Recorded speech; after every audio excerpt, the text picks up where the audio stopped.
Hello everyone and welcome to week number 8. This week we are focusing on pharmacology and discussing medication administration.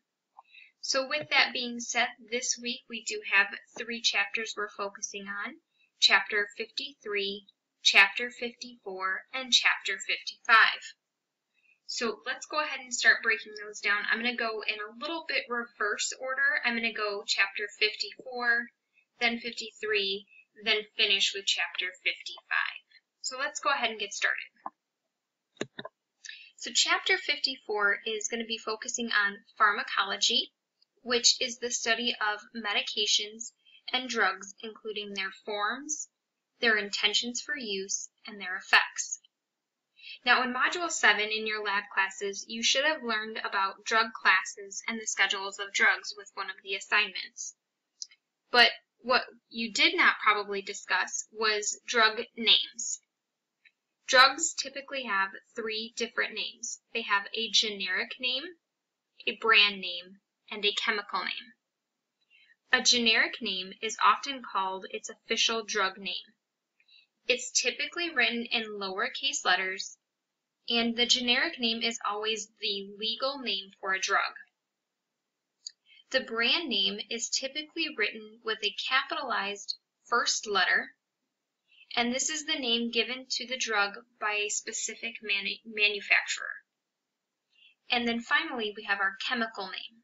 And the chemical name is the formula used and the formula name used by the manufacturers or the pharmacists. So for example, that I have here, we have Tylenol. Tylenol is a brand name. The generic name is acetaminophen, and the chemical name is N-acetamide. So those are kind of some easy ways to break it down. You don't hear chemical names too often used unless you're actually working in a pharmacy, but you will definitely hear of generic names and brand names. Now also in Module 7, and maybe even before then, you guys should have been talking about how medications are administered. So the route of medication is the method by which the drug is introduced to the body. That could be orally, parenteral, sublingual, inhalation, topical, drops, or suppositories. Now, because Chapter 55 is really focusing on medicine administration, I'm going to table that for now, and we'll kind of swing back to it at the end of the PowerPoint and at the end of the video.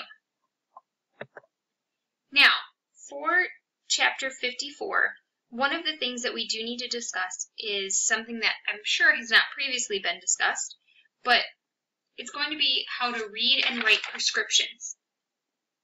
Reading prescriptions or writing them for a physician will be a task that any medical assistant may be asked to perform. You are able to write the prescription, but the doctor has to sign off on it. So essentially you could set up a refill, but the provider would still have to approve that. You must be able to understand the symbols, the prescription pad, and the abbreviations used in order to successfully create a prescription.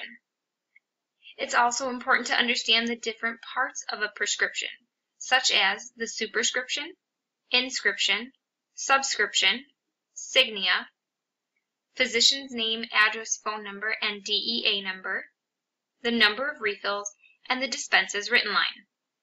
So I'm going to talk about each of those a little bit more in depth for you. The superscription is the information that is typically related to the patient. So this information here, you can see that is all, wrong button, that is all patient information. It's their name, their address, and the city in which they live. Typically, you also have the patient's date of birth here. The next is the inscription, and this is the name of the medication and the dosage, which you can see here. Okay. The superscription is the amount of medication the pharmacy is to dispense to the patient. So typically that would be right here where it says quantity. The signia, or sig, is the instructions for how the medication should be taken, which you can see right here. Okay. Physician's name, address, and phone number are all typically at the top of the page. And typically at the bottom of the page near the doctor's signature is actually where you're going to find that DEA number. The DEA number is a Drug Enforcement Agency number assigned to the physician that states that they are able to prescribe, dispense, or administer controlled substances. This will not be on all prescriptions, only the ones that are controlled substances. The dispense as written line states whether or not a generic medication can be given to the patient or if it's brand name only. So that's a really kind of easier way to kind of break down a prescription and look at it, starting at the top and kind of working your way down. All right, so that's where I'm going to end for chapter 54. We're going to move into chapter 53, and this chapter is one that students get very frustrated or overwhelmed with, I will say, because we're talking about math for pharmacology. Now, I don't want you to panic, because I know some of you right now just heard me say something about math, and you're already checked out. I completely understand that because I have been there. I've been through this many, many times, and I know that math is very scary, but it doesn't have to be. And I know that in your lab classes this week, you will be spending a great deal of time working with the math for pharmacology and doing some homework on that. So it will definitely help break that down for you. But first and foremost, don't panic. The only things that you really need to focus on with math for pharmacology will be simple things: addition and subtraction, multiplication, division, and some fractions and decimals. Nothing too crazy, no geometry in here for you, okay? Now, when we're talking about medications, especially when you're calculating them for dosaging, there are two methods that we use: the apothecary method and the metric method, or metric system. Now, most physicians will use the metric system, but it's really important that you know both, because as a medical assistant, you never know what you're going to be dealing with when you get into the field. Now, specifically for this video, I'm going to be focusing on the metric system. You can read up on the apothecary system on your own. Now, the metric system is the most commonly used system for dose calculations and conversions. It uses the prefixes kilo, hecto, deca, then you have your base unit, deci, centi, milli, and micro. Whenever you are using metric conversions, you accomplish that by multiplying or dividing by 1,000. What that will do is move the decimal place either 3 to the right or 3 to the left, typically, depending on what you're doing. If you're making it smaller, it's 3 to the left. If it's larger, it's 3 to the right.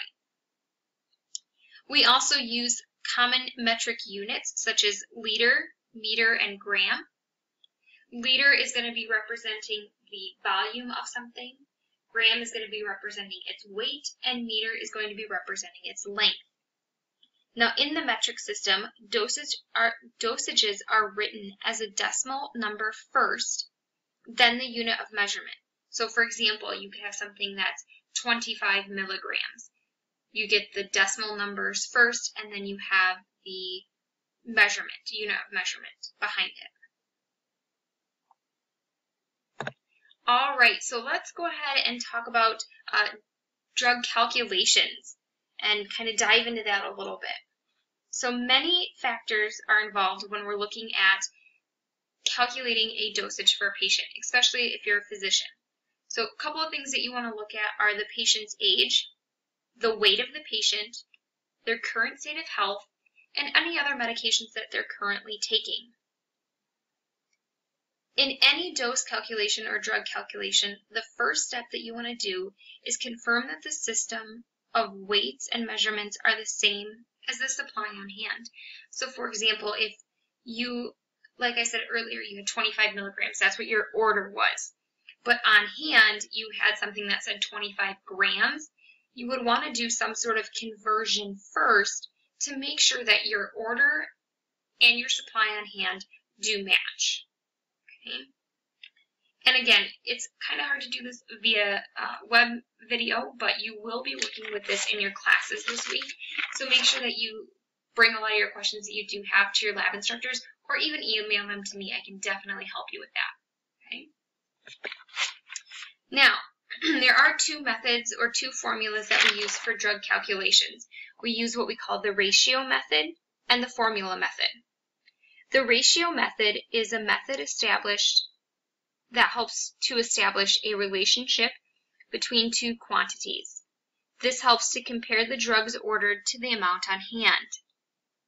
The formula method uses a simple method to determine the amount of drugs that is needed for the equation. So what it is it's the desired amount, or the amount ordered, divided by the dose on hand times the quantity of the supply on hand. And again, I know these are super confusing, but once you actually get into your lab classes this week and use them, it will be much easier for you guys to understand. Now, to wrap up this chapter, there are a couple of pediatric dose calculations that you need to know about and a couple of rules and laws that apply to them. I have them here, but I do want you to read about them on your own. You're going to read about Clark's rule, Fred's law, Young's rule, and the West nomogram. Okay. All right, guys, the final thing I want to touch on is Chapter 55. And Chapter 55 is discussing medication administration. Now, you should have already started doing some of this in your labs, so hopefully you guys do have a little bit of an insight to them. But when we're administering medications, you can do it several ways. You can do it orally or through the mouth. That could be pills, syrups, or other liquids. It could also be sublingual or buccal, which goes under the tongue or into the cheeks. Topical would be things that you put on the skin layer and they get soaked in through the skin. You could also do things rectally, by inhalation, or by injection.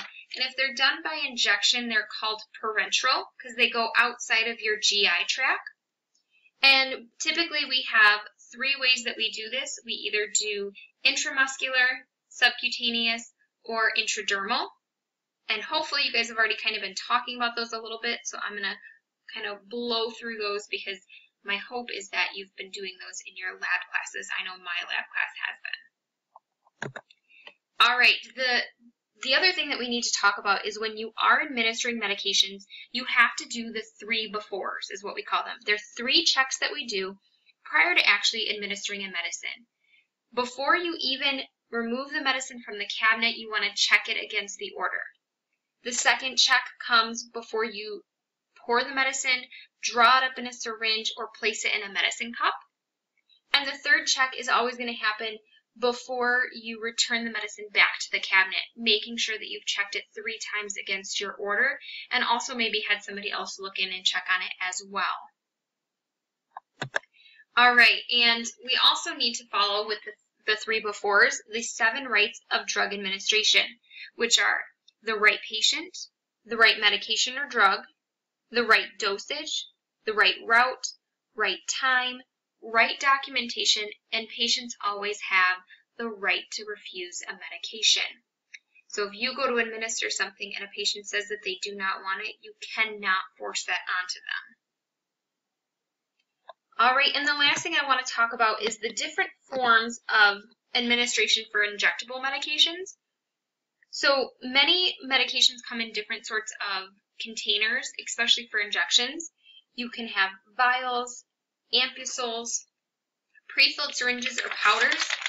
Powders are always something that you'll have to reconstitute with some sterile solution to take it from a powder to a liquid. Pre-filled syringes are always the easiest and the nicest because they already come pre-filled, and all you have to do is put on it in a needle. There's no drawing up, there's no guesswork.